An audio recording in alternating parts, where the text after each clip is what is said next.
Bueno, un punto importante a la hora de hacer el diagnóstico, a la hora de que una persona tenga la sospecha o no de que se trata de una influenza de este tipo, de esta influenza pandémica que tenemos, porque hay muchos otros tipos de virus que pueden producir sintomatología muy similar al virus de esta influenza H1N1, es que tenemos que primero saber cuáles son los síntomas que pudieran estar asociados a este tipo de virus. Una de las cosas importantes, y eso es lo que llamamos casos sospechosos, es cuando tenemos al paciente que tiene sintomatología de dolor de cabeza, tenemos sintomatología de fiebre, escalofríos, malestar general, postración, que es el decaimiento muy generalizado con imposibilidad casi de pararse de la cama, tos, dificultad para respirar, e incluso en algunas oportunidades puede haber náuseas, vómitos y diarrea incluso, que a veces se piensa que la influenza no puede dar diarrea, pero también puede dar diarrea. A eso lo llamamos caso sospechoso, y ese caso sospechoso tiene que estar asociado a algunos otros factores, como es, uno de ellos es al haber estado en contacto con una persona que venga de una zona que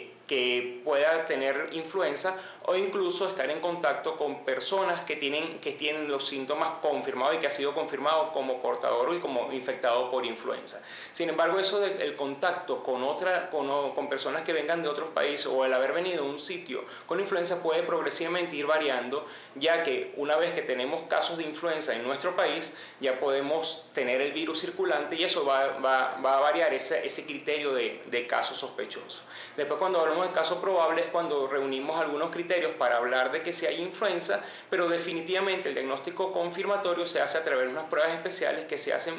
principalmente, y el centro que está autorizado aquí en Venezuela para hacer el diagnóstico confirmado de influenza H1N1 es el Instituto Nacional de Higiene, a través de pruebas especiales que se le van a realizar principalmente a través de unas pruebas que son los hisopados a nivel nasofaringeo, donde se toma muestra de la cavidad nasal o inclusive de la faringe para poder hacer el diagnóstico de este virus. Eso es básicamente lo que uno tiene que utilizar para hacer el diagnóstico de caso confirmado. Pero ¿qué hacer? ¿Qué medidas tenemos que tomar cuando llega un paciente o cuando uno de nosotros podemos tener alguna sintomatología, tanto médicos como personal o como cualquier persona que pueda estar con esta sintomatología? Una de las principales cosas es, si tiene los síntomas, buscar una ayuda médica. No tiene que ser directamente en un centro especializado, puede ser en los ambulatorios, en unidades ambulatorios rurales tipo 1, tipo 2, en áreas de hospitalización, pero siempre tratando de hacer el diagnóstico de la manera más sencilla posible. Sabemos que la transmisión del virus se puede hacer por contacto de persona a persona y por goticas de saliva al respirar, al toser, al estornudar, que pueda transmitir hasta más de 1,5 metros, hasta 1,8 metros se describe que se puede transmitir la enfermedad. También se puede transmitir por el contacto, por eso es que el lavado de las manos es tan importante. Si un paciente tiene síntomas de influenza, una de las primeras cosas que se hace llegando a la unidad sanitaria o el centro tanto primario como más especializado, es colocarle un tapaboca al paciente y tratar de ubicarlo en un sitio que no tenga contacto con los demás pacientes, porque van a haber en ese sitio otros pacientes que no van a tener la sintomatología de influenza, y podemos crear una pequeña epidemia en el área de hospitalización o en el área de la emergencia, solamente porque el paciente acudió buscando ayuda y no se tomaron las medidas necesarias. El hecho de que tengamos un paciente con influenza H1N1 con la sospecha sin estar confirmado, o inclusive estando confirmado el diagnóstico, no quiere decir que ese paciente tiene que estar hospitalizado. Las medidas básicas son atención al paciente, vigilancia estricta, llevarlo a su casa, mantenerlo en una especie de cuarentena, es virtualmente cuarentena porque no son los 40 días que uno tiene que estar en aislamiento, pero sí, por ejemplo, desde el momento de inicio de los síntomas hasta por lo menos 7 días después de ese inicio de los síntomas debería estar en aislamiento, evitando que contagie y que transmita la infección a otras personas. Igualmente, hay alguna variación ahí entre adultos y niños, en los cuales los adultos pueden ser hasta 7 días, los niños se describe de 10 a 14 días de aislamiento, porque pueden tener más días en los cuales disemine el virus o la infección. Entonces, básicamente, para la persona, para el individuo, es uso de tapaboca continuamente, por lo menos hacer el cambio del tapaboca 1 o 2 veces al día, ya que el tapaboca puede humedecerse, puede cambiar sus características y debería cambiarse 1 o 2 veces al día. Estar aislado, por supuesto, con sus utensilios aparte. Los médicos, cuando van a examinar a un paciente con sospecha de que esté infectado por el virus H1N1, tienen que, primero, como dijimos anteriormente, colocar al paciente en un sitio aislado donde no tenga contacto con otras personas a las cuales se pudiera transmitir la enfermedad, el uso de tapaboca, el uso de bata, el uso de guantes, el uso de mascarilla, el uso de visor, que son las medidas bien importantes para evitar que se transmita, que uno como personal de salud, después de examinar a un paciente, no nos infectemos nosotros mismos y no transmitamos la infección a otros pacientes que tengamos que revisar. O sea, el uso básicamente es no tocar la parte interna, la parte cóncava de la máscara, colocársela a nivel de la boca. Siempre que uno use lentes, quitarse los lentes antes de colocarse la mascarilla, colocar la mascarilla y después pasar uno por uno las bandas para que una vaya en el cuello y la otra vaya a nivel central de la cabeza. Entonces, básicamente consiste en la siguiente técnica: colocar la mascarilla, primero pasar la parte inferior que va a ir hacia el cuello, después la parte superior. Ajustar esta banda a la forma de la nariz de cada persona para evitar que quede contacto y que quede orificios por donde puedan entrar las partículas virales y transmitir nuestra infección. Este punto es bien importante,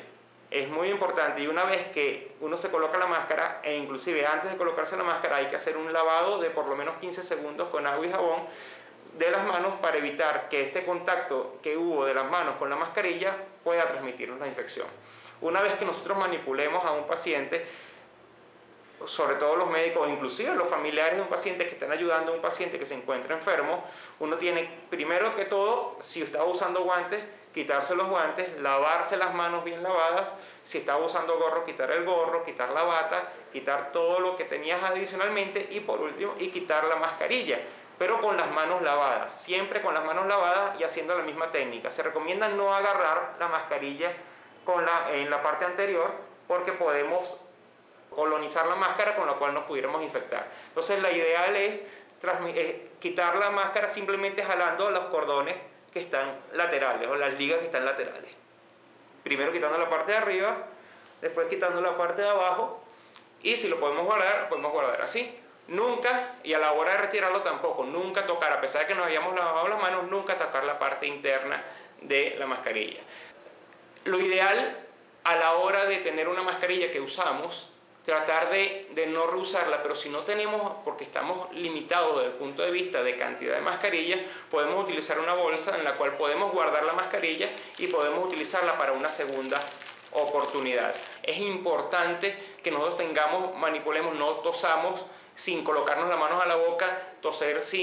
pero no solamente colocarnos las manos a la boca, sino tener un pañuelo o un pequeño paño con lo cual nos podamos cubrir la cara para evitar la diseminación de la infección y para evitar que las manos sean fuente de transmisión. Por ejemplo, si vamos en el metro, tosemos y no tenemos un paño y tosemos a la mano, después nos vamos a agarrar de la baranda del metro o nos agarramos la baranda de una silla y dejamos los virus ahí, y eso va a ser un foco de transmisión para otras personas que pueden estar usando las mismas vías, las mismas rutas. Por eso la recomendación también es, después de que uses algún servicio público que llega a tu hogar, lavarse las manos inmediatamente para evitar el contacto. Si has estado en contacto con sitios públicos, tratar de evitar manipular la cara, manipular los ojos, hasta llegar a la casa, lavarse las manos con agua y jabón en forma bien eficiente para evitar la transmisión del virus que pudo habernos dejado otra persona en las superficies inanimadas. El virus vivo puede durar en una superficie inanimada de 12-24 horas aproximadamente. O sea que la transmisión del virus puede ser a través de objetos inanimados muy fácilmente. El uso de alcohol, si uno no tiene